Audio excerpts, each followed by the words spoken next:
all right? We'll start at Stamford Bridge, where Chelsea got a 2-0 win against Sheffield United, of course, with goals from Cole Palmer and Nicholas Jackson, giving Chelsea a 2-0 win. The first half didn't look like Chelsea were going to get this victory.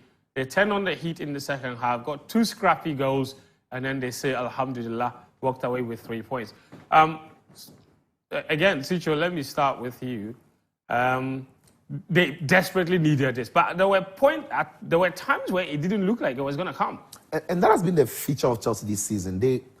It's a club where they've never really had a 90 minutes of consistent performances. True. So there are spells where they look very good and you're like, this is the team maybe Pochettino wants to see on a daily basis. Then in the next 10 minutes, they are falling off. And that is the problem. So in that first half, we didn't quite see Chelsea, creating enough and carving out Sheffield United, who have been very poor. But in the second half, as I said, once they upped the game a little bit and increased the intensity of the game, Sheffield struggled to cope with it and Chelsea got the goals to be good. But it's Sheffield United, it's a struggling team at the bridge. You're expecting Chelsea to beat them. But if Chelsea are going to be turning up inconsistently in some of these games, in some of these spells in these games, then in those moments where they are not up for it, opponents can take or get the better of them. And that is what we've seen this season. So Poch will be hoping for more consistent performances over 90 minutes period. It's difficult to maintain it, but the more spells you have there that are good is better than, the fluctuating performance that we've seen of Chelsea this season. Daniel, 3 valuable points for the Blues. But again, it's like Chelsea just don't know how to build momentum whatsoever. That has been the biggest problem. Where do they go from here? Because it's hard for you to say, you know what, this should give them confidence to go into the next game and win. And the next game comes around, they're losing. Yeah, and for me, I think I have a funny theory to for what's happening.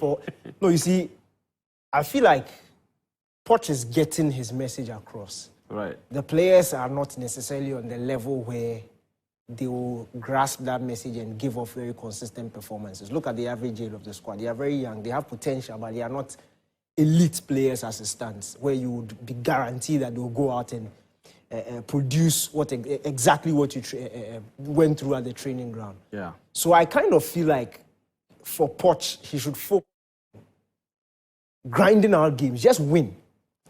Not necessarily focusing on performances, because I feel, especially when it comes to young players, this very young group of confidence produces results. Yeah. When you keep winning... And results produce confidence. And results also produces confidence. So when you... In fact, that's what actually I meant. When you keep winning, it doesn't really matter. That's why I'm not too concerned about this. Just win. It doesn't need to be pretty. Win. After 3 or 4 or 5 on the bounce, then you can start winning with style. And when it slowly starts, then the confidence comes, and then you can get to your best. But when you have a very good performance, and then maybe you win, then you go to another game, you have a very good performance, yet they don't win. And when you look at the nitty-gritties of the game, you should have expected them to show some character and at least make a result. It's just not happening for them, and I feel that's what the inconsistency is. When you have some of these games, just go out and get the 3 points. It doesn't really matter how you get it, because it's very similar to what has given Erik ten Hag life at Manchester United. They may not be playing well, but after a string of 3, 4, 5 bad results, then he just springs up some win out of somewhere where it's like they just look, they say, as for today, dear. Yeah.